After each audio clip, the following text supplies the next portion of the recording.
हैं सबसे सभ्य प्राचीन भारत के हकदार हम, लेकिन बनाया शूद्र हमको थे कभी सरदार हम, लेकिन बनाया शूद्र हमको थे कभी सरदार हम।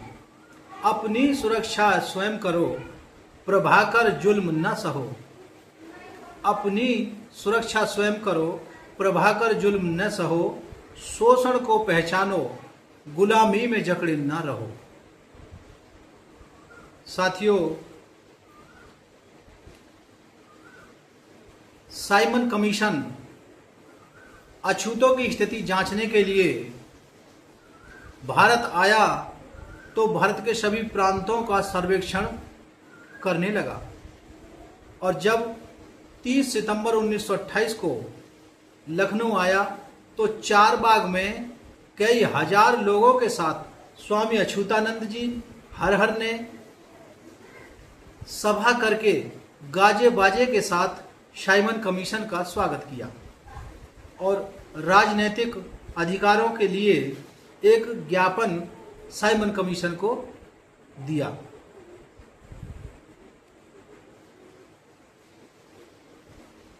इस ज्ञापन में 17 सूत्रीय मांग थी।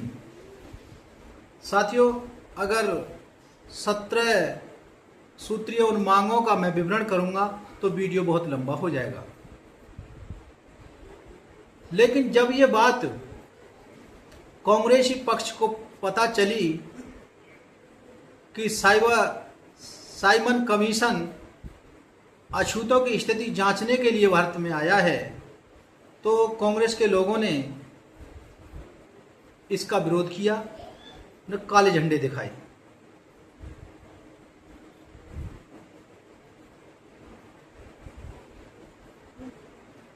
लेकिन इसके बाद स्वामी अछूतानंद हरिहर जी ने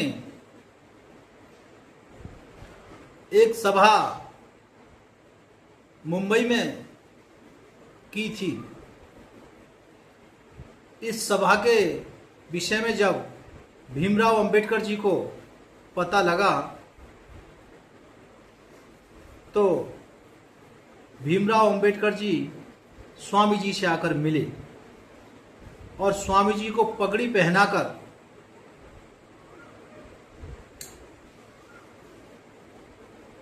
उनसे कहा, आप मेरे राजनीतिक गुरु हैं। उनका आदर सत्कार किया।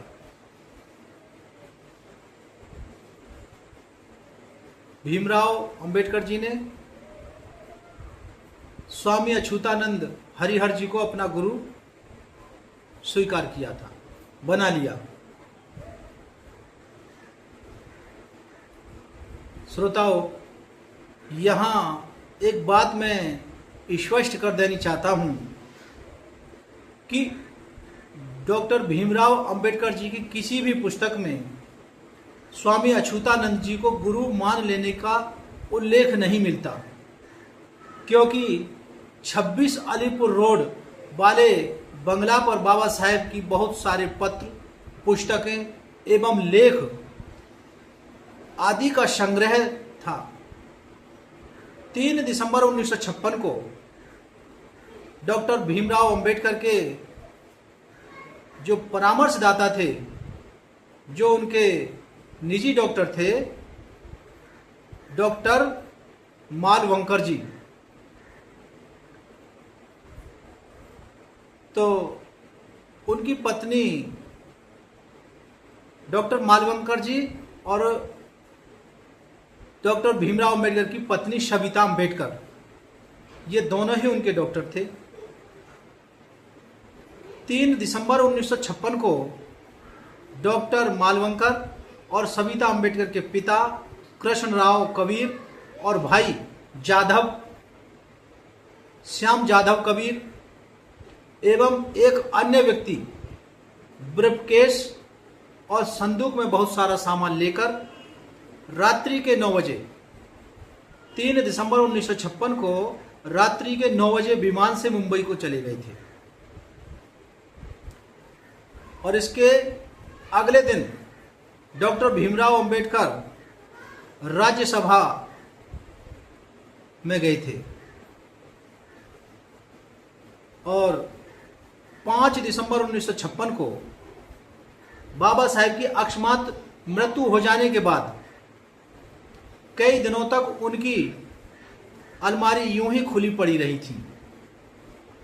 शायद सविता अंबेडकर ने बहुत सारी पुस्तकों को खुर्द बुर्द कर दिया हो, या एक कारण और भी है, क्योंकि अभी तक भारत सरकार ने भारत रत्न डॉक्टर भीमराव अंबेडकर जी की कुल 20 पुस्तकों का ही इंग्लिश में ट्रांसलेट कराया है। अभी उनकी बहुत सारी पुस्तकें, लेख और पत्र इत्यादि ऐसे हैं जो उनके रिसर्च लेटर होते हैं, तो उन पर उनका रिसर्च होना बाकी है। और इस ओर उनका अनुवाद हो, इस ओर न तो भारत की सरकार और न अंबेडकर के अनुयायी जो विद्वान वर्ग है ध्यान देता है। अगर उनकी जो अभी और पुस्तकें शेष बची हैं, कुछ लेटर्स हैं, अगर उनका अनुवाद हुआ तो स्वामी अच्युतानंद और डॉक्टर भीमराव अंबेडकर के गुरु शिष्य वाले अध्याय का रहस्य उदय हो जाएगा। साथियों, स्वामी अच्युतानंद जी ने अछूतों को जगाया, एकत्रित किया और इनको इनके वास्तविक इतिहास की ओर लेकर गए। स्वामी अच्युतानंद का जन्म 6 मई 1879 को उत्तर प्रदेश के उमरी गांव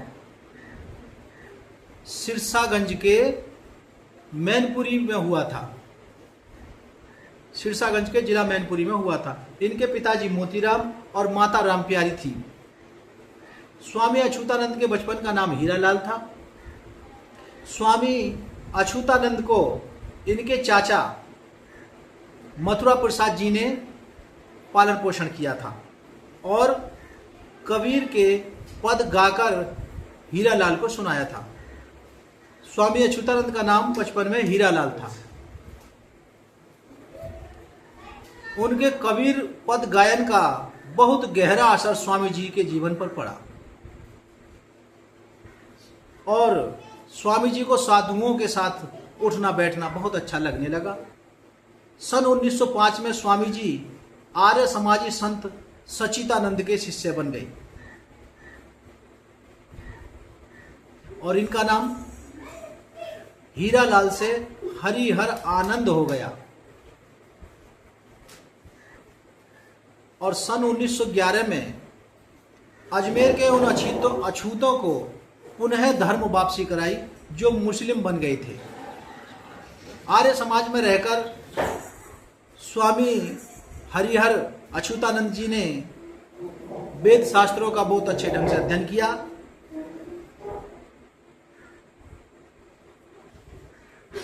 और ये जान लिया कि अछूतों का असली धर्म आदि धर्म है और ये अछूत भारत के आदि लोग हैं और मूल निवासी हैं। लेकिन थोड़े दिन के बाद ही स्वामी अच्युतानंद जी ने आर्य समाज को त्याग दिया। इनके साथ, स्वामी जी के साथ पढ़े लिखे अछूत लोगों ने भी आर्य समाज से नाता तोड़ लिया, क्योंकि आर्य समाज अछूतों से इसलिए नाता जोड़ा था कि ये तुर्क साम्राज्य, जो मुस्लिम साम्राज्य था, उसका विरोध कराना चाहते थे। सन 1917 तक स्वामी जी आर्य समाज के विरोधी के रूप में विख्यात हो गए थे। आगरा के छेदीलाल जाटव के पुत्र के विवाह में स्वामी जी जब दिल्ली पहुंचे वहाँ चौधरी यादराम के यहाँ जाति सुधार अछूत सभा बनाई गई। उसके बाद चौधरी यादराम और छेदीलाल आर्य की कोशिश से चौधरी बाड़े की पंचायत द्वारा दिल्ली लाल किले के सामने एक विशाल सभा का आयोजन किया गया। इस सभा से दिल्ली में खलबली मच गई। इसके बाद 22 अक्टूबर 1921 को पंडित अखिलानंद ने स्वामी जी को शास्त्रार्थ के लिए ललकारा, तो स्वामी जी ने शास्त्रार्थ करने के लिए राजी हो गए। स्वामी जी ने अखिलानंद से पूछा कि आप मांस खाने का खंडन करते हैं या मंडन करते हैं। अखिलानंद ने उत्तर दिया, मैं खंडन करता हूं। तो स्वामी अछूतानंद जी ने अखिलानंद से बताया, मनु स्मृति में लिखा है कि जो ब्राह्मण मांस नहीं खाएगा 7 जन्मों तक नरक भोगेगा। आपका क्या मत है? इस पर अखिलानंद चुप हो गया और स्वामी अछूतानंद हरिहर की विजय हो गई। इस विजय पर खुशी होकर आर्य उपदेशक पंडित रामचंद्र का प्रस्ताव तथा दिल्ली के जाटव समुदाय के चौधरी जानकीदास, देवीदास, जगतराम, नौबत सिंह एवं स्वामी दातानंद के अनुमोदन समर्थन पर सर्वसम्मति से स्वामी जी को श्री 108 श्री की उपाधि प्रदान की गई। और यह खबर वीर रत्न देवीदास जी ने मीडिया में छपवाई, कई अखबारों में।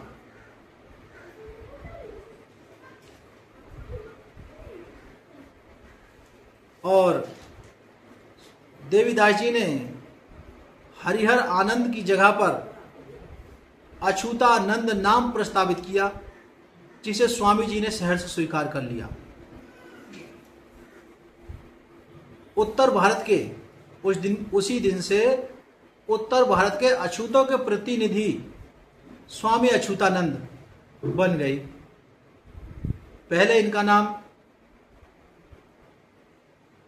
हीरालाल, उसके बाद में हरिहर आनंद और अब इनका नाम स्वामी अछूतानंद देवीदास जी के प्रस्ताव पर रख दिया गया। ये खबर अखबारों में भी छप गई। 1921 के अंत में ब्रिटेन के राजकुमार प्रिंस वेल्स जब भारत आए तो 22 नवंबर 1921 को मुंबई और 14 फरवरी 1922 को दिल्ली में स्वामी जी ने एक विशाल सभा का आयोजन किया और प्रिंस वेल्स का स्वागत किया। यह सभा बौद्ध भिक्षु बौद्ध आनंद के मार्गदर्शन में की गई थी। इसका वर्णन कैथरीनो मेयो ने अपनी पुस्तक मदर इंडिया में किया है। उन्होंने स्वागत करने वाले लोगों की संख्या 25,000 बताई है, जबकि जिज्ञासु जी ने यही संख्या 1 लाख से ऊपर बताई है। साथियों, अब हम अपनी वीडियो को समाप्त करते हैं। आगे अगर कभी समय मिलेगा तो स्वामी अछूतानंद के विषय में और आपको जरूर बताया जाएगा। मैं आपका आभारी हूँ।